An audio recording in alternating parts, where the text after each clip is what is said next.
আমি পাবলিকে বলি দিই, একজন ফোন করে আমার কাছে, একজন সিনিয়র লেভেলের একজন ফোন করে আমার কাছে অনুরোধ করেছেন যে আসিফ নজরুল কথা দিয়েছে যে ডিআইজি রেজাউল করিমকে আবার ডিবি প্রধান হিসেবে উনি বসাবেন এবং উনি এটা বসিয়ে উনি প্রমাণ করবেন যে এই দেহ ব্যবসায়ী মেঘনা আলম এই সমস্ত অপকর্মের পেছনে ওনার কোনো হাত নাই।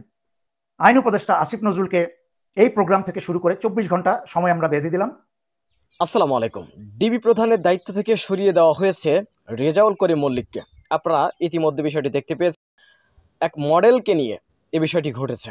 এই ঘটনাকে কেন্দ্র করে সেনাবাহিনীর সাবেক মেজর দেলোয়ার তিনি বলেন, ভারতের নির্দেশে এবং ভারতীয় দালাল আসিফ নজরুলের ষড়যন্ত্রের কারণে ডিবি প্রধানকে তার দায়িত্ব থেকে সরিয়ে দেওয়া হয়েছে, এমনটি দাবি করেছেন এবং বিস্তারিত কথা বলেছেন এ সম্পর্কে। আমরা সাবেক মেজর দেলোয়ারের মুখ থেকে শুনে আসব। দেশপ্রেমিক বাংলাদেশি, দেশে বিদেশে যে যেখানে আছেন, আসসালামু আলাইকুম। বাংলাদেশকে নিয়ে ষড়যন্ত্রের শেষ নেই।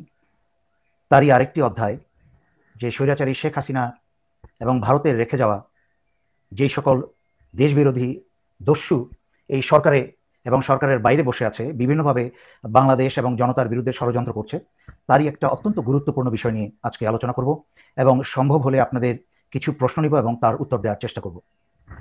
আপনারা ইদানিং পত্রপত্রিকায় এবং সোশ্যাল মিডিয়াতে দেখেছেন যে তথাকথিত বাংলাদেশের মিস আর্থ মেঘনা আলম কিভাবে এখন মিস নর্দমায় পরিণত হয়েছে এবং তাকে গ্রেফতার নিয়ে কি ষড়যন্ত্র এবং একজন দেশপ্রেমিক police officer DIG Rezaul Karim মল্লিককে বলির পাঠা দেওয়া হচ্ছে বা হয়েছে, সেই ব্যাপারে আপনাদেরকে আজকে আমি চেষ্টা করব যতটুকু প্রয়োজন জানাতে, যার উদ্দেশ্য হচ্ছে আমরা এত বছর স্বৈরাচারের বিরুদ্ধে যুদ্ধ করেছি, সত্যকে তুলে ধরেছি বহু বছর ধরে।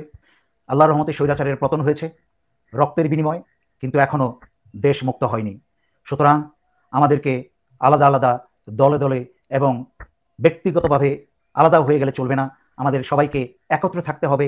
এখনো দেশ বিরোধী শক্তির বিরুদ্ধে লড়াই করে যেতে হবে এবং তাদেরকে প্রতিহত করতে হবে।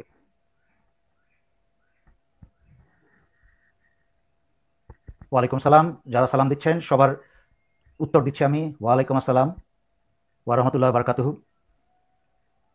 আমি অল্প কিছুক্ষণ সময় করছি, যারা এখনো পৌঁছানি চলে আসলে আমি মূল বিষয়ে চলে যাব।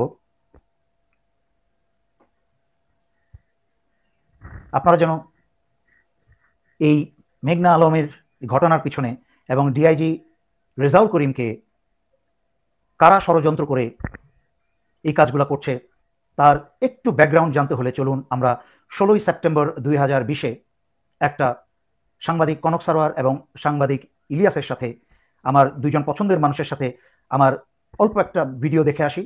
এবং সেই সময় 2020-এ যাদের স্মরণ আছে, 31শে জুলাই আমাদের বাংলাদেশ সশস্ত্র বাহিনীর বা বাংলাদেশ সেনাবাহিনীর একজন তরুণ প্রাণ অবসরপ্রাপ্ত মেজর সিনহাকে কি করে ভারতীয় জঙ্গি পুলিশ তাকে হত্যা করেছিল। তারপর পরই অনেকগুলো ভিডিও করেছি, সাংবাদিক কনক সারোয়ার আমাকে গেস্ট হিসেবে ভিডিও করেছেন ওনার চ্যানেলে। আজকে তারই একটা অংশ এবং তার সাথে কিছু অংশ জুড়ে দিয়েছি আমি যে ষড়যন্ত্রকারীদের পরিচয় দেওয়ার জন্য করে আমি কনক সারোয়ারের কাছ থেকে অনুমতি নিয়েই তার ভিডিওর কিছুটা অংশ আমি শেয়ার করছি, তা আপনারা শুনুন।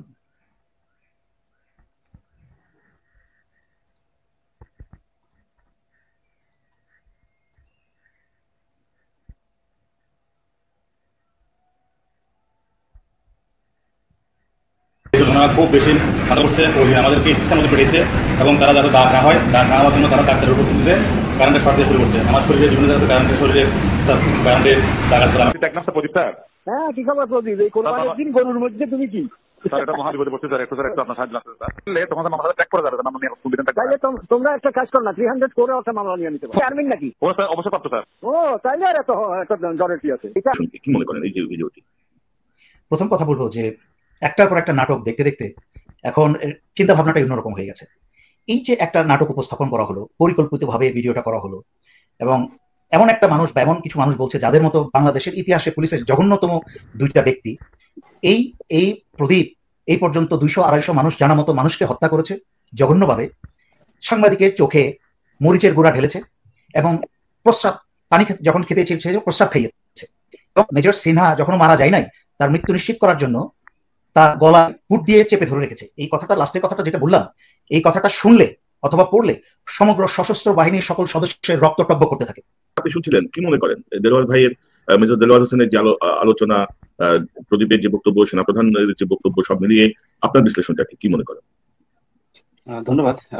প্রথমেই কৃতজ্ঞতা জানাচ্ছি আমি জনাব মেজর অবসরপ্রাপ্ত দেলোয়ার হোসেন ভাইকে, যে উনি আজকে যে কথাগুলো বলছেন এবং প্রকাশ্যেই এসেছেন। উনি চাইলে কানাডাতে আছেন, ভালোই তো ছিলেন, কথা না বললেও পারতেন। বাংলাদেশের শত শত সেনাবাহিনীর অফিসার সেই 25শে ফেব্রুয়ারির পর থেকে এখন পর্যন্ত বিভিন্ন দেশে আছেন, যারা একেবারে চুপচাপ বসে আছেন, কোনো কথা বলছে না, সব জানেন।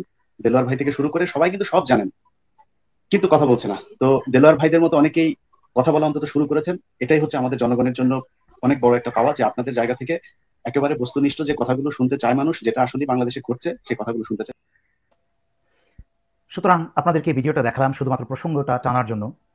এই আজকে ডিআইজি রেজাউল করিমের বিরুদ্ধে যারা এই দুষ্কর্মে নিয়োজিত, তারা কিন্তু আজকের নূতন পাপী নয়, তারা পুরনো পাপী। এই ভিডিওতে যে ওসি প্রদীপের আলোচনা শুনলেন, টেলিফোনে আলোচনা শুনলেন, যেই তদানীন্তন পুলিশের এসপি আল্লাহ বক্স, যেই আল্লাহ বক্স ওসি প্রদীপকে কুবুদ্ধি দিচ্ছিল যে কি করে মিথ্যা মামলা করা যায় এবং ওসি প্রদীপকে রক্ষা করা যায়। এবং ওসি প্রদীপ যখন তার প্রশ্নের উত্তরে বলল অবসরপ্রাপ্ত অফিসার, সেই আল্লাহ বক্স অত্যন্ত তাচ্ছিল্যের সাথে, ও অবসরপ্রাপ্ত অফিসার, তাহলে তো কোনো ব্যাপারই না, এদেরকে মেরে ফেলা কোনো বিষয় না এবং এটা কোনো বিচার আচারও হবে না। সুতরাং আমি আবার বাংলাদেশের সশস্ত্র বাহিনীর সকল চাকরিরত এবং অবসরপ্রাপ্ত অফিসারদেরকে আজ থেকে প্রায় 4.5-5 বছর আগের এই ভিডিও এবং এই আমার কথাগুলো স্মরণ করিয়ে দেওয়ার জন্য এবং সেই সকল দুষ্কৃতিকারীদের আবার সামনে নিয়ে আসার জন্য আমি সেই স্মৃতিচারণটা আপনাদের জন্য করলাম। একই সাথে আজকে ডিআইজি রেজাউল করিমের পিছনে কে লেগেছে? সেই আল্লাহ বক্সের ভাই খোদা বক্স। মা বাবা জানি না, হয়তো মনে করেছিলেন তার সন্তান এরা জীবনে পাপ কাজ করবে, কিন্তু তাদের নাম আল্লাহ আর খোদা রাখার কারণে মাপ পেয়ে যাবে কিনা, এই জন্য এই চিন্তা করে তাদের নাম রেখেছিলেন কিনা জানি না। তবে নামগুলা কি দেখেন আর কামগুলা কি দেখেন। এই আল্লাহ বক্সের যে ওসি প্রদীপকে রক্ষা করার চেষ্টা করেছিল, এই আল্লাহ বক্সের ভাই হচ্ছে খোদা বক্স, যিনি প্রধান উপদেষ্টা প্রফেসর মোহাম্মদ ইউনূসের বিশেষ সহকারী। এই খোদা বক্স ছিল 2006-07 সালে আইজি, পুলিশ প্রধান ছিল, এবং তার পরবর্তীতে 2011 সালে হাসিনা ক্ষমতা আসার পরে 21শে আগস্টে গ্রেনেড হামলার কারণে তার বিরুদ্ধে মামলা হয়। 2011 সালের পরে 2018 সালের অক্টোবরে তাকে নিম্ন আদালতে দোষী সাব্যস্ত করা হয় এবং ঠিক তার 3 মাস পরে 2019 সালের ডিসেম্বরে এই খোদা বক্সকে জামিন দেওয়া হয়। এবং 2024 সালে এই সরকার রক্তের উপর দিয়ে এই সরকার যখন এসে ক্ষমতায় বসে, তখন কিন্তু এই খোদা বক্সকে 21শে আগস্টের গ্রেনেড মামলা থেকে নিষ্কৃতি দেওয়া হয় বা মুক্তি দেওয়া হয়। অথচ এই ডিআইজি রেজাউল করিমের সাথে আমার অনেক বছর আগে কথা হয়েছিল। উনি তখন কান্নায় ভেঙে পড়েছিলেন যে গত এতটা বছর স্বৈরাচারী শেখ হাসিনা সরকার ওনার উপর কি অত্যাচার নির্যাতন করেছে এবং ওনাকে কিভাবে বঞ্চিত করেছে। আমি ওনাকে বলেছিলাম, ইনশাল্লাহ দিন আসবে, আল্লাহ দিন দেখাবেন, আল্লাহ আপনাকে সেই জায়গায় বসাবেন যখন আপনি ভালো কাজ করার ক্ষমতা আল্লাহ আপনাকে দিবেন। আলহামদুলিল্লাহ 5ই আগস্টের পরে উনি ডিবি প্রধান হিসাবে ওনাকে বসানো হয়েছিল। আল্লাহ ওনাকে সম্মানের সাথে সেখানে বসিয়েছিলেন এবং উনি অত্যন্ত দক্ষতার সাথে সকল প্রতিকূলতার বিরুদ্ধে গিয়ে উনি স্বৈরাচারী শেখ হাসিনা এবং ভারতীয় পোষা সমস্ত আওয়ামী সন্ত্রাসীদেরকে, মন্ত্রী থেকে আরম্ভ করে যত এমপি, এদেরকে প্রায় 200-এর উপরে বাংলাদেশের বিভিন্ন স্থান থেকে এদেরকে অল্প সময়ের মাঝখানে গ্রেফতার করে। শুধু তাই নয়, যে ভারতের জঙ্গি সংস্থা যে বাংলাদেশকে দখল করার জন্য এবং বাংলাদেশে ইসলামকে ধ্বংস করার জন্য এবং কচি কচি মুসলমান ছেলেমেয়েদেরকে পথ ভ্রষ্ট করে ইসকনে অংশগ্রহণ করার জন্য যে চিন্ময় ইসকনের চিহ্ন উঠে পড়ে লেগেছিল, এই বদমাশ, এই দেশদ্রোহীগুলা, আন্তর্জাতিক ষড়যন্ত্রকারীগুলাকেও কিন্তু এক হাতে এই ডিআইজি রেজাউল করিম গ্রেফতার করে, দেশপ্রেমিকের ভূমিকা পালন করে। সে নিজেকে এতটাই বিপদে ফেলে যে দিনরাত সে ভারতীয় এবং বাংলাদেশের ভিতর থেকে আওয়ামী এবং অন্যান্য সন্ত্রাসীদের দিনরাত হত্যার হুমকি পেতে থাকে নিজের উপর এবং তার পরিবারের উপরে। সেই সকল উপেক্ষা করে সে কাজ চালিয়ে যেতে থাকে, দেশপ্রেমিকের মতো কাজ চালিয়ে যেতে থাকে মাথা উঁচু করে। ওনার স্ত্রী কিডনি এবং অন্যান্য সমস্যায় ভুগছেন, ওনাকে সময় পর্যন্ত দিতে পারেন না উনি। ওনার 2টা মেয়েকে উনি স্কুলে পাঠাতে পারেন না, বাসায় বসিয়ে রেখেছেন জীবনের ভয়ে, নিরাপত্তার কারণে। আজকে আমরা এতটা বছর স্বৈরাচারী হাসিনার পতনের জন্য যুদ্ধ করেছি।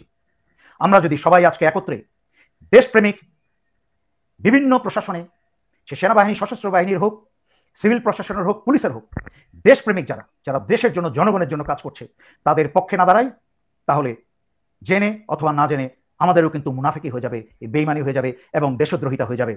আর আমরা যদি আজকে এইসব বীরদের, দেশপ্রেমিকদের পাশে না দাঁড়াই, তাহলে আমাদের স্বাধীনতা আবার হারিয়ে যাবে। আজকে পুরা ঘটনাটা ঘটিয়েছে হচ্ছে প্রধান উপদেষ্টার বিশেষ সহকারী খোদা বক্স। সেই কিন্তু ফোন করে রেজাউল করিমকে, ডিআইজি রেজাউল করিমকে বলে এই মেঘনা আলমকে গ্রেফতার করতে। এবং এই ডিআইজি রেজাউল করিম কিন্তু কোনো লোক পাঠায় নাই, খোদা বক্স নিজেই জুনিয়র অফিসার এডিসিদেরকে পাঠিয়ে দিয়েছে সরজমিনে মাঠে এই মেঘনা আলমকে গ্রেফতার করতে। শুধু তাই নয়, মেঘনা আলম সেই দিকে একই সাথে অত্যন্ত কোঅর্ডিনেশনের মাধ্যমে মেঘনা আলম ভিডিওতে যায়, ভিডিওতে ফেসবুকে বা সোশ্যাল মিডিয়া থেকে লাইভ স্ট্রিম এসে দেখায় তার নগ্ন দেহ প্রদর্শন করে এবং দেখায় তার চোখের চশমা পরা কিন্তু গায়ে কাপড় নাই, সে যে একটা নর্দমা সুন্দরী সেটা জনগণের সামনে প্রকাশ করে এবং সে নাটকীয়ভাবে দেখায় যে তার দরজায় পুলিশ করা নাড়ছে ইত্যাদি ইত্যাদি, বাকি সব আপনারা জানেন। পরের দিন সকালবেলা খোদা বক্স ডিআইজি রেজাউল করিমকে ধরে বসে আদালত কেন রিমান্ডে নিল না মেঘনাকে। ডিআইজি রেজাউল করিমের দায়িত্ব কি মেঘনা আলমকে রিমান্ডের রায় দেওয়া? রিমান্ডে দেওয়ার কাজ তো হচ্ছে আদালতের, আর সেই আদালতকে চালায় আসিফ নজরুল। যেই আসিফ নজরুল 1500+ রক্তের বিনিময়ে স্বাধীনতা, এই 5ই আগস্ট স্বাধীনতা অর্জনের পরে রক্তের উপর দিয়ে হেঁটে এসে বিপ্লব চুরি করে নিয়ে গিয়েছিল এবং সংবিধানের অধীনে, চুপ্পুর অধীনে আবার সে আওয়ামীর পক্ষের সরকার একটা গঠন করে বসে, যা প্রফেসর ইউনুস বুঝতেও পারেন নাই কি হয়ে গেল। তাই প্রফেসর ইউনুস বহুবার ব্যাখ্যা করেছি, সম্পূর্ণ সক্রিয়তার সাথে, স্বাধীনতার সাথে কাজ করতে পারছেন না, কারণ এখনো ভারতীয় এবং আওয়ামী আসিফ নজরুল এবং চুপ্পু রয়ে গেছে। তাই দ্রুত আইজি ফোন করে, বর্তমান আইজি ফোন করে ডিআইজি রেজাউল করিমকে বলে তুমি আর অফিসে এসো না কালকের থেকে। রেজাউল করিম কিছুই জানতো না। যারা মেঘনা আলমকে গ্রেফতার করতে যায় তাদের সাথেও রেজাউল করিমের কোনো যোগাযোগ ছিল না, কয়েকবার ফোন করেও তাদের সাথে কোনো যোগাযোগ করা সম্ভব হয় নাই। অথচ আইজি এবং এই খোদা বক্স মিলে তাদেরকে ইতিমধ্যে ডিবি প্রধান থেকে পদ থেকে তাকে সরিয়ে দেয়। অথচ এই নাটকটা সাজানো হয়েছে যে খোদা বক্স মেঘনা আলমকে গ্রেফতার করাবে, আর মেঘনা আলম যেহেতু আসিফ নজরুলের, যেরকম দেহ ব্যবসায়ী মেঘনা আলম, আসিফ নজরুল ও হানি ট্র্যাপের তার সমস্ত সাক্ষী প্রমাণ আছে, সুতরাং মেঘনা আলমও থ্রেট দিয়েছে আসিফ নজরুলকে, তাকে কিছু করা হলে সেও সব ফাঁস করে দিবে।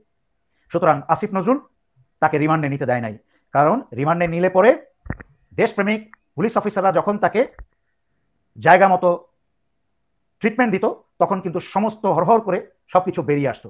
কিন্তু আজকে এই আসিফ নজরুল এবং খোদা বক্সরা মিলে এবং আইজির নীরবতায় এবং কি বলে এটাকে পরোক্ষ সহায়তায়, আমি প্রত্যক্ষ বলবো না, পরোক্ষ সহায়তায় এবং আসিফ নজরুল এবং খোদা বক্সের সরাসরি পরিকল্পনায় এবং সকল পদক্ষেপে আজকে দেশবিরোধী এই ষড়যন্ত্র চলছে। কেন দেশবিরোধী ষড়যন্ত্র চলছে? কারণ মেঘনা আলম হানি ট্র্যাপ করার চেষ্টা করেছে সৌদি আরবের একজন উচ্চপদস্থ কর্মকর্তাকে নিয়ে। আমি আর ওনার নাম ছবি আমি কিছু দেখাতে চাই না, কারণ আদালতে যখন মেঘনা আলম যাবে তাকে মেডিসিন দেওয়া হবে, অটোমেটিক তার দেহ ব্যবসার সমস্ত খবর বেরিয়ে যাবে। তাকে হানি ট্র্যাপ করেছে, হানি ট্র্যাপ যাকে করেছে তার দোষের আগে যে হানি ট্র্যাপ করেছে তার দোষ আগে।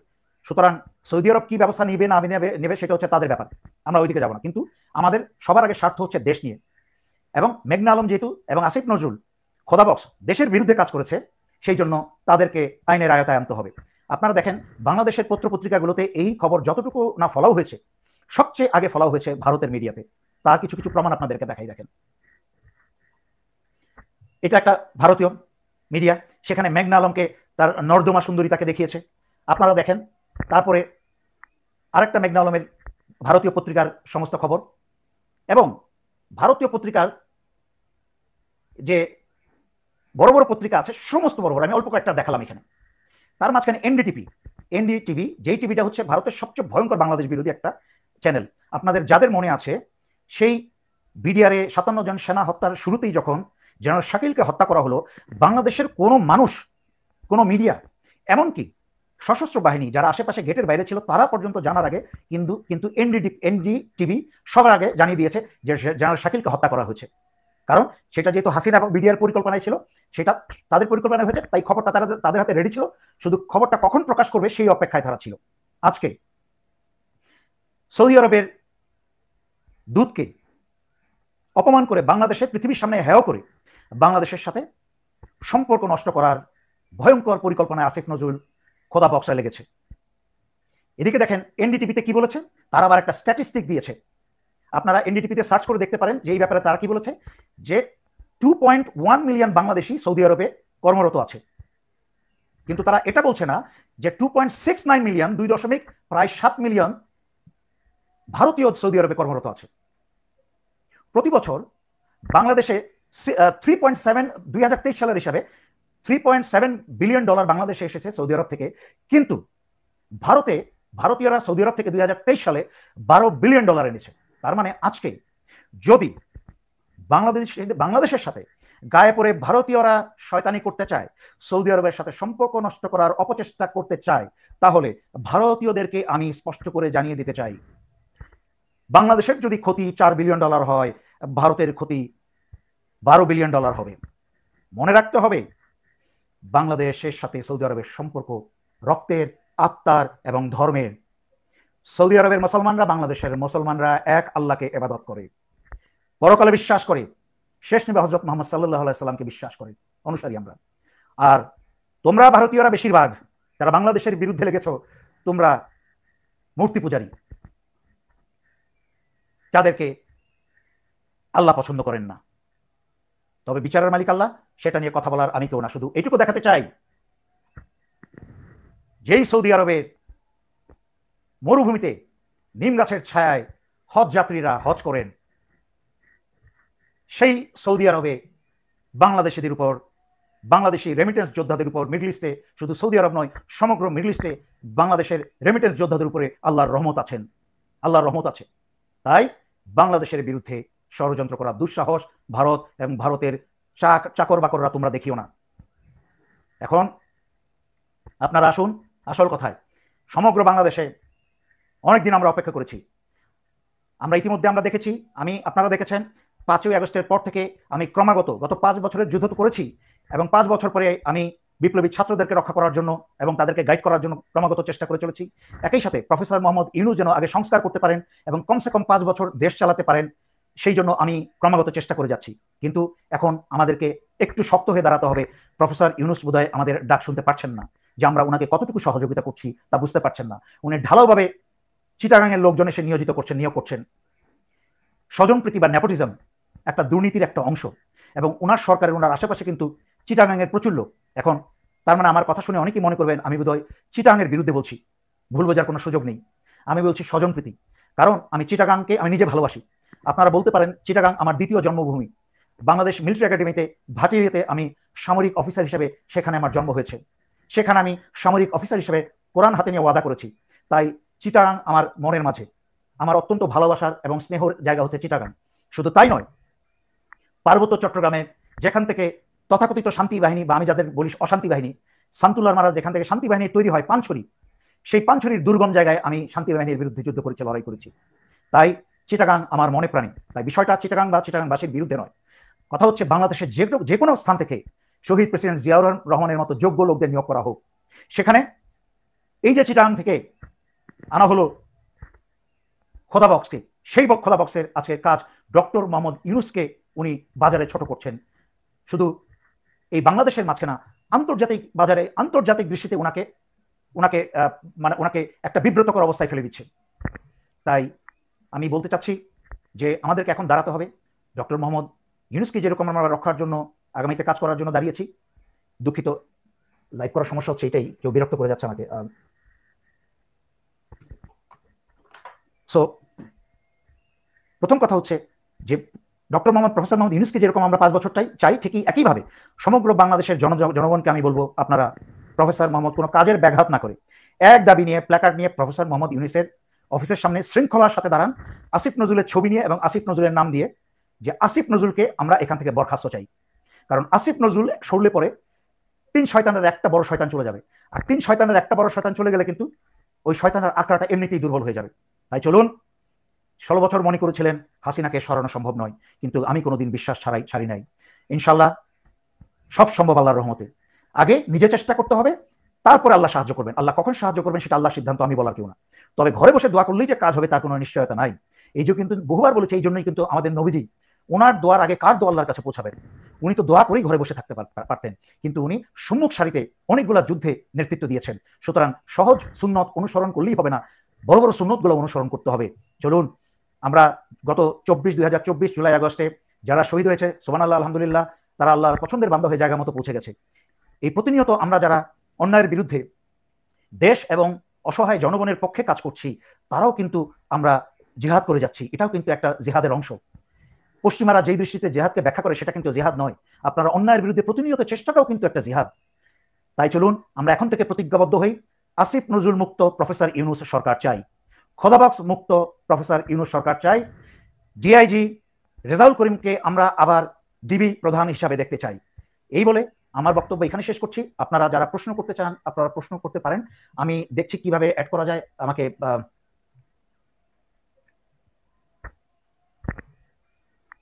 ইতিমধ্যে প্রায় অলমোস্ট আধা ঘন্টা হয়েছে, বেশি লম্বা করতে চাই না।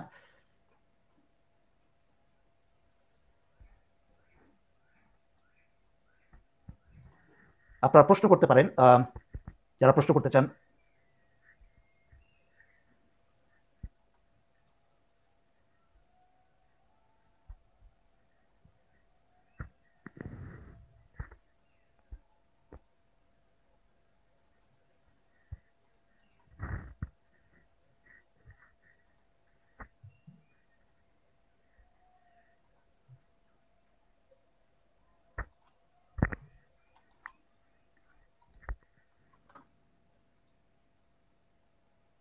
আমি লিঙ্ক শেয়ার করেছি, যারা প্রশ্ন করতে চান লিঙ্কটা অনুসরণ করতে পারেন। যে আমি একজনকে দেখছি, আসিফ নজরুল তো এখন আপনি একজন বলছেন যে হিপোক্রেটস, সুন্দর কথা বলেছেন, আমরা সবাই জানি। ইলিয়াস খুব সুন্দরভাবে, সাংবাদিক ইলিয়াস এটা ব্যাখ্যা করেছে যে ইয়েস, এটা আমাদের সবারই প্রশ্ন যে আসিফ নজরুল, শবনাম রহমান প্রশ্ন করেছেন যে আসিফ নজরুল একটা মুনাফেক, একটা হিপোক্রেট, এবং ওনার বোধগম্য ওনার এটা মাথায় আসে না যে কিভাবে সে এই প্রধান উপদেষ্টার এই উপদেষ্টা সরকারের মাঝখানে থাকতে পারেন। সেটা আমাদের সকলের প্রশ্ন। আমরা সবাই অবাক হয়েছি যে তার মতো একটা চরিত্রহীন এবং যত দুশ্চরিত্রের কাজের মাঝখানে সে আছে, মিষ্টি মিষ্টি কথা বলবে মেয়েদের মতো, সমস্ত মেয়েদের সাথে সম্পর্ক রাখবে, এবং তার পরিবারের এমন আরেকজনও আছে। এগুলো বলতে আমি এইসব বিষয় আসলে কথা বলি না, আমি এইসব বিষয় নিয়ে লাইভ করি না। আমি আরেকজন বলছেন তুহিন মালিককে নিয়ে, তুহিন ভাই ভালো করেই জানেন আমি ওনাকে নিয়ে আমি কতবার বলেছি তুহিন মালিকের কথা। উনি তুহিন ভাই আমার নিজে আমার ফেসবুকে আছেন, উনি রিকোয়েস্ট পাঠিয়েছিলেন, ওনাকে আমি অত্যন্ত সম্মান করি।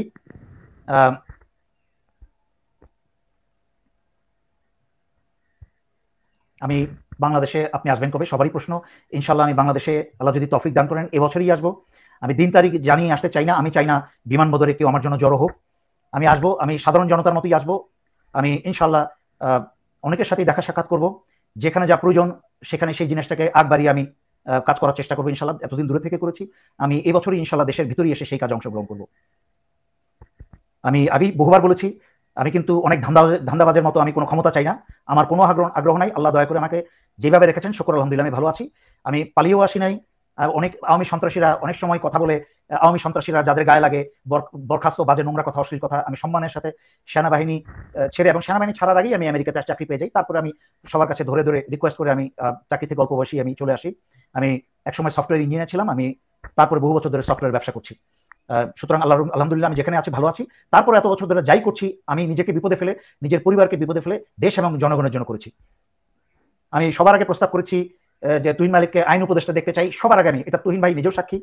আমি ওনাকে বলেছিলাম যে ওনার মতো একটা ইমানদার লোক এবং জ্ঞানী ব্যক্তিকে কি বলে এটাকে আইন উপদেষ্টা হিসেবে দেওয়া উচিত ছিল। দুঃখজনক হলো সত্যি, প্রফেসর মোহাম্মদ ইউনূস প্রধান উপদেষ্টা হিসেবে আছেন, কিন্তু ওনার সকল কাজ করার স্বাধীনতা ওনার নাই। কারণ ওনার স্বাধীনভাবে কাজ করার সকল রাস্তা বন্ধ করে রাখা হয়েছে। সেটা চুপ্পুকে রেখে, সবার প্রথম চুপ্পুকে রেখে, রাষ্ট্রপতি হিসেবে রেখে, সংবিধানকে রেখে, তারপর আসিফ নজরুল। আপনাদের কোনো প্রশ্ন থাকলে বলতে পারেন, আদারওয়াইজ আমি বিনা কারণে আমি সময় দীর্ঘায়িত করতে চাই না, সবার কাজ আছে। ইনশাআল্লাহ আল্লাহ আমাদের দিকে সবসময় আছেন। আমি গত একটা লাইভে বলেছি যে এই দেশে দেখেন আল্লাহ কতটুকু রহম এই দেশের এবং এই দেশের মানুষের উপরে। অন্যান্য দেশে গণহারে কোভিডে মরে যায়, এই কোভিডের সময় কোভিডে মরেছে। কোনো সরকারের তৎপরতা, বরঞ্চ সরকারের অতৎপরতার জন্য, সরকারের স্বৈরাচারী শেখ হাসিনার অসহযোগিতার কারণে বাংলাদেশে আরো অনেক মানুষ মারা যাওয়ার কথা ছিল, কিন্তু আল্লাহর রহমতে কিন্তু তা হয়নি। কারণ বাংলাদেশের মানুষ ওই ফরমালিন খেতে খেতে, আজে বাজে খাবার খেতে খেতে গায়ের মাঝখানে বাংলাদেশের মানুষের অনেক কি বলে এটাকে অ্যান্টাইবডি জমে গেছে, মানে রোগ প্রতিরোধ ক্ষমতা হয়ে গেছে আলহামদুলিল্লাহ। তাই ছোটখাটো বিষয়ে বাংলাদেশের মানুষের মাসাল্লাহ এত সহজে রোগ বিরোগ হয় না।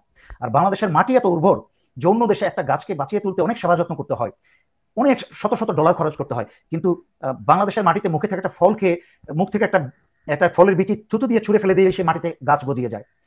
অন্যান্য দেশে 7 মাত্রা 6 মাত্রার ভূমিকম্প হলে বড় বড় দালান ভেঙে পড়ে শত শত হাজার হাজার মানুষ মারা যায়, কিন্তু বাংলাদেশে এই যে ডেল্টা বা এই যে বদ্বীপের দেশ হওয়ার কারণে, মাটি নরম হওয়ার কারণে মাশাআল্লাহ আলহামদুলিল্লাহ আল্লাহর পরিকল্পনা, আল্লাহ উত্তম পরিকল্পনাকারী। ভূমিকম্পের যে কম্পনটা সেটা মাটি সেটাকে অ্যাবজর্ব করে নেয়, সেটাকে অ্যাবজর্ব করে নেওয়ার কারণে কিন্তু দালান কোঠায় অত বড় আঘাত লাগে না। এইগুলো আল্লাহর অনেক রহমত। সুতরাং বাংলাদেশের উপর আল্লাহর রহমত আছে। খালি আপনাদেরকে একটা অনুরোধ করি, আপনাদের আমি একজন প্রশ্ন করেছেন যে আচ্ছা আমি সবার সম্পর্কে জানি, আপনাদের দাদা সম্পর্কেও জানি, কম বেশি সবার সম্পর্কেই জানি। আমি কে খারাপ কে ভালো আপনারা বিচার করবেন, আল্লাহ দয়া করে আপনাদের বুদ্ধি জ্ঞান দিয়েছে। আমি অনলাইনে এসে মিডিয়াতে গত 5 বছরে আমি তো সবার প্রথম এসেছি, তারপরে তো অন্যান্যরা এসেছে, তখন অনেকের নামই জানতো না যাদেরকে আপনারা অন্ধভাবে অনুসরণ করেন। আমি সার্টিফিকেট দিব 2 জনকে, এর বাইরে আমি কাউকে সার্টিফিকেট দিতে পারছি না, কারণ যারা পরিচিতি বেশি সবার 2 নম্বরই সম্পর্কে আমার জানা আছে কম বেশি।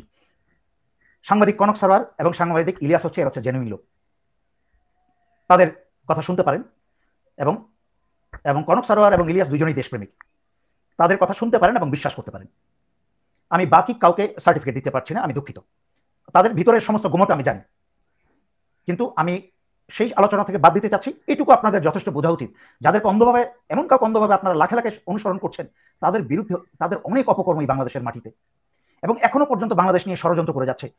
বাংলাদেশের কি বলবো এগুলো, এখন শুনেন, বাংলাদেশের 54 বছরে আজকে বিভিন্ন দুঃখ দুর্দশার দোষ কিন্তু শুধুমাত্র রাজনৈতিক দলকে ঢালোভাবে দিলে হবে না, অসচেতন বাংলাদেশিদের কারণেও, বাংলাদেশেরও কিন্তু একটা বিশাল ভূমিকা আছে। আজকে আপনাদের কারণেও কিন্তু আপনার আমার কারণে যারা চুপ করে থাকেন, যারা অন্ধভাবে অনুসরণ করেন, যারা একটা ব্যক্তিকে পছন্দ করেন বলে তার কোনো অপরাধ আপনার চোখে পড়ে না, এগুলো অন্যায়, এগুলো থেকে দূরে থাকতে হবে।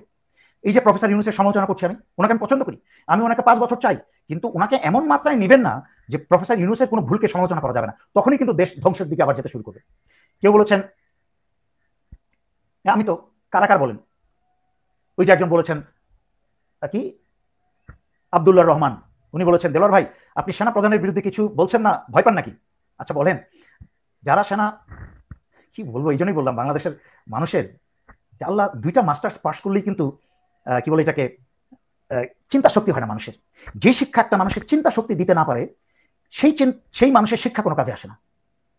আমি 2000 সাল থেকে, তারও আগে থেকে আমি হাসিনার বিরুদ্ধে যুদ্ধ করছি, বা 2020 সাল থেকে, আমি 2020 সালের আগে থেকে হাসিনার বিরুদ্ধে যুদ্ধ করছি সচেতনভাবে, যেই কারণে আমার 2013 সালে আমাকে, না 2011-12 সালে আমাকে জেনারেল আকবর ডিজিএফআই, এই জেনারেল ওয়াকারের ব্যাচমেট, উনি আমাকে ডিজিএফআইতে ডেকে নিয়ে উনি আমাকে হুমকি দিয়েছে যে আমাকেও মেরে ফেলবে, আমাকেও গুম করে ফেলবে আমি যদি মুখ খুলি। একটা অত্যন্ত গুরুত্বপূর্ণ ফোন আসছে, আপনারা একটু ধৈর্য দেবেন একটু, কারণ এই ফোনটা নিতে হবে। জি সালাম আলাইকুম ভাইজান, বলেন।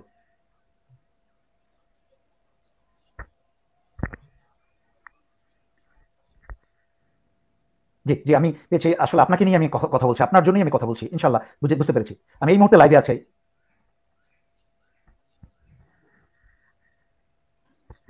আর ঈশ্বর উনি পক্ষে থাকলে তার আজকে এই অবস্থা কেন? তাহলে তাহলে আপনাকে আপনাকে আপনাকে জায়গায় বসিয়ে প্রমাণ করুন যে উনি পক্ষে আছেন।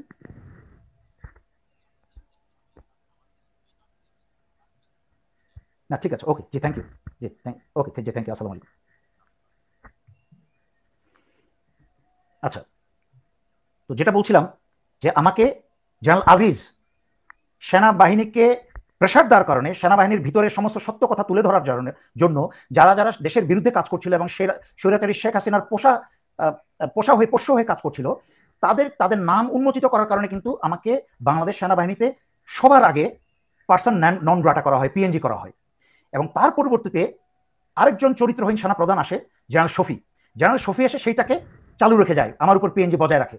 বর্তমান সেনা প্রধান আমার উপর সেই পিএনজি, ওনাকে নিয়ে অনেক সমালোচনা করেছি, ওনাকে নিয়ে সবার আগে আমি সমালোচনা করেছি। আমি ওনাকে এইভাবে বলেছি, উনি অত্যন্ত ভদ্র এবং অমায়িক একজন মানুষ, স্বল্পভাষী মানুষ, কিন্তু দুঃখিত আমার কাছ থেকে যদি অন্যান্য কি বলে রাস্তাঘাটের লোকজনের মতো যাদের নিজস্ব চরিত্র ঠিক নাই, তাদের উদ্দেশ্য ঠিক নাই, কেন ইউটিউবে এসে খালি চিৎকার করে কথাবার্তা বলে এবং জনগণের ব্রেইন ওয়াশ করে, আমি তাদের মতো একটা সেনা প্রধান হচ্ছে একটা রাষ্ট্রের অত্যন্ত এবং সবচেয়ে গুরুত্বপূর্ণ প্রতিষ্ঠানের একটা প্রধানের এই পদ, সেনা প্রধান একটা ব্যক্তি না, এটা তাকে কুকুর বেড়াল বলে গালিগালাজ করা, এর চেয়ে অসভ্যতার পরিচয় বোধহয় কিছু হতে পারে না। আমি সেনা প্রধান এই পর্যন্ত যা করেছেন সবচেয়ে বেশি সমালোচনা আমি করছি। 5ই আগস্টে আমি 24 ঘন্টা সময় দিয়েছি সেনা প্রধানকে, যে হাসিনা যদি না পালায়, ক্ষমতা না ছাড়ে, তাহলে গণভবন উড়িয়ে দেওয়া হবে। 13 ঘন্টার মাঝখানে পালিয়েছে স্বৈরাচারী হাসিনা। এখন এখানে অনেক কথা আছে, বলতে গেলে ভিডিও অনেক লম্বা হয়ে যাবে। উনি এককভাবে উনি যেভাবে হ্যান্ডেল করেছেন, ওনার জায়গায় যদি হাসিনার অন্যান্য চোর বদমাশ থাকতো, যারা হালুয়া খেয়েছে, যে যারা আয়নাগরের খুনি ছিল, এই জেনারেল আকবর, জেনারেল সাইফুল আবেদিন, জেনারেল সাইফুল আলম, এরা যদি থাকতো, তাহলে বাংলাদেশে লাখ লাখ লাশ পড়তো। জেনারেল ওয়াকার ছিল বলে বাংলাদেশে কিন্তু লাখ লাখ লাশ পড়ে নাই, কারণ উনি বুঝতে পেরেছে যে কোন সময় পর্যন্ত ওনাকে সারেন্ডার করতে হবে। যদিও এর পেছনে আরো অনেক কাহিনী আছে, যেটা গত 5 বছর ধরে আমি চেষ্টা করছি বাংলাদেশের ইয়াং অফিসার এবং সৈনিকদেরকে উৎসাহিত করার জন্য দেশপ্রেমে। তারা একটা বিশাল ভূমিকা রেখেছে সেনা প্রধানের উপর চাপ সৃষ্টি রেখে। সেনা প্রধানের উপর সমালোচনা তো যারা আপনি শোনেন নাই, যারা শুনেছে তারা সাক্ষী দিবে। এই যে আমার পিএনজি উঠে যায়, প্রায় পিএনজি উঠে গিয়েছিল। সারা বাংলাদেশে আমার একমাত্র সম্পত্তি বৈধ সম্পত্তি, সেটা নিয়ে আমি এত বছর পরোয়া করি নাই। জলসিরি আবাসনের একটা আমার 5 কাঠা জমি, ওটা কিন্তু সেনাবাহিনীর দেওয়া জমি না, আমার হালাল টাকায় কেনা পয়সা ওই জমি। সেই জমিটা অবৈধভাবে সেটা সেনাবাহিনী বন্ধ করে রেখেছে, আমাকে সেটা হস্তান্তর করে না, শুধুমাত্র সেনাবাহিনী সমালোচনা করার কারণে, জেনারেল ওয়াকারের সমালোচনা করার কারণে। প্রায় উঠে যায়। যখন হাসনাতের সাথে ওনার মিটিং হলো আর উনি বলেছিলেন যে ইনক্লুসিভ আওয়ামী লীগকে উনি নির্বাচনে চায়, তখন যে আমি একটা ভিডিও করেছিলাম, এরপরে আমাকে আবার পিএনজি আরোপ করা হয়, সমস্ত কিছু আবার ক্যান্সেল হয়ে যায়। আর আপনি বলছেন আমি সেনা প্রধানের কিছু বলি না। শুনেন, বাংলাদেশে দেশপ্রেমের চেয়ে মূর্খ এবং হুজুগের সংখ্যা বেশি বলি আজকে দেশের এই করুণ অবস্থা। আপনাদেরকে এগুলো থেকে বেরিয়ে আসতে হবে, হিংসার থেকে বেরিয়ে আসতে হবে, জ্ঞান সম্প্রসারণ করতে হবে, জানতে হবে, শুনতে হবে, তাহলে জানবেন। আমি আপনাদের নির্বাচন চাই না, ভোট চাই না, আমার 2 পয়সা কেয়ারও করি না আপনারা আমাকে। সুতরাং আমি সব ওই যে বিএনপি বা এনসিপি এদের মতো কারোর মতো তো ভোটে দাঁড়াচ্ছি না। যারা দেশপ্রেমিক, যার মন থেকে আমার জন্য দোয়া করবেন, শুকর আলহামদুলিল্লাহ, সেইটা পয়সায় কিনতে পাওয়া যাবে না। বাকি আমরা কে কত গালিগালাজ দিতে পারেন, কে কি বলেন, কেউ আপনার উমুকের চামচা, কেউ সুমুকের চামচা, শুনেন, আমরা ওইসব লোকের সমস্ত খবর আমি জানি। আমি এর আগের লাইভে বলেছি, ডক্টর তাজ হাশমিকে আমি পরিচয় না করালে বাংলাদেশে কেউ চিন্তই না থাকে। কনক সারোয়ারকে অনুরোধ করে, কনক সারোয়ার ওনার প্রোগ্রামে আমাকে হোস্ট হিসেবে দাওয়াত করেছিলেন। আমি কনক ভাইকে বলেছিলাম, কনক ভাই, একজন লোক আছে, তাকে আমার সাথে আনতে চাই, আপনার কোনো আপত্তি আছে? কনক ভাই সাক্ষী, আলহামদুলিল্লাহ এখন সুস্থ সুন্দর জীবিত, উনি নিজে সাক্ষী দিবেন, ঠিক কথা। এইরকম অনেক কথা জানি।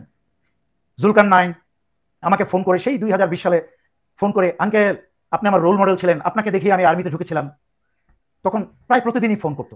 এখন আর যোগাযোগ করে না, কারণ বাংলাদেশে এখন 5ই আগস্টের অনেক কেউ নতুন, যদিও স্বামী অনেক করেছে, বাট এখন কে কোন ধারায় আছে অনেক কিছু জানে। আমি সরাসরি কিছু বলতে চাই না, আপনাদের সব জ্ঞানে বুঝে নেবেন যে 5ই আগস্টের পরে এখন তো মাসুর ব্যাঙে ছাটার মতো সবাই এখন কি বলে বীর হয়ে গেছে, সবাই এখন কি বলে নিরাপত্তা বিশ্লেষক হয়ে গেছে। এই যে মাসকাল কম কথা বলি, কারণ এত সময় নাই, নিজের ব্যবসা বাণিজ্য আছে। যারা দেশ নিয়ে সচেতন, ওনারা 2-4 জন বলেন আসেন কথা বলেন, প্লিজ আসেন, ওনাদের কথায় আসি, নয়তো একটা ঠেকাও করে নেই আমার আশা। এই খালি দেশটা আর অত্যাচারিত, নির্যাতিত আর অসহায় জনগণের জন্য আসি, আর নয়তো আমার এত ঠেকা পড়ে নাই যে আমি এসে বেহুদা সময় নষ্ট করবো। আমি চার না পয়সাও ইনকাম করি না এইসব ভিডিও করে ইউটিউব বা ফেসবুকে কোনো কিছুর মাধ্যমে। আমার কোনো অ্যাড নাই আমার কোনো ভিডিওতে। আমার ভিডিও নিয়ে অন্যরা শেয়ার করেন, 5 মিলিয়ন, 6 মিলিয়ন, 10 মিলিয়ন ভিউ, ওনারা ইনকাম করেন, আমি কিছু বলি না, কারণ প্রচারই প্রসার, করুক না প্রচার, ভালো কথা প্রচার করতে অসুবিধা কোথায়? আর কারো কোনো প্রশ্ন যদি না থাকে আমি আচ্ছা, আমি পাবলিকে বলি দিই। একজন ফোন করে আমার কাছে, একজন সিনিয়র লেভেলের একজন ফোন করে আমার কাছে অনুরোধ করেছেন যে আসিফ নজরুল কথা দিয়েছে যে ডিআইজি রেজাউল করিমকে আবার ডিবি প্রধান হিসেবে উনি বসাবেন, এবং উনি এটা বসিয়ে উনি প্রমাণ করবেন যে এই দেহ ব্যবসায়ী মেঘনা আলম এই সমস্ত অপকর্মের পেছনে ওনার কোনো হাত নাই। তাই আমরা দেশবাসী মিলে, আমি বাংলাদেশ এবং দেশপ্রেমিক আপনাদের সকলের পক্ষ থেকে আইন উপদেষ্টা আসিফ নজরুলকে এই প্রোগ্রাম থেকে শুরু করে 24 ঘন্টা সময় আমরা বেঁধে দিলাম। আপনি ডিআইজি রেজাউল করিমকে, একজন দেশপ্রেমিক, সাচ্চা দেশপ্রেমিক, ওনাকে ওনার কাজ করতে দেন বিনা বাধায়। ওনাকে উল্টা নিরাপত্তা প্রদান করেন এবং ওনাকে 24 ঘন্টার মাঝখানে ওনাকে আবার ডিবি প্রধান হিসাবে নিয়োগ দেন। আর যদি না করেন তাহলে সমগ্র বাংলাদেশি জানবে যে এর সাথে আপনি প্রমাণ করবেন যে আপনি নিজেই এর সাথে জড়িত মেঘনা অপকর্মী। সুপ্রিয় দর্শক, সাবেক মেজর দেলোয়ারের এই বক্তব্যটি আপনারা কিভাবে দেখছেন? তার এই বক্তব্যটি কতটুকু যুক্তিসঙ্গত বলে আপনারা মনে করেন? অবশ্যই আপনাদের মূল্যবান মন্তব্য কমেন্ট বক্সে জানাবেন। সবসময় সত্য নির্ভেজাল তথ্য পেতে স্বাধীন বাংলা টিভি ইউটিউব চ্যানেলটি সাবস্ক্রাইব করে আমাদের সাথে থাকুন।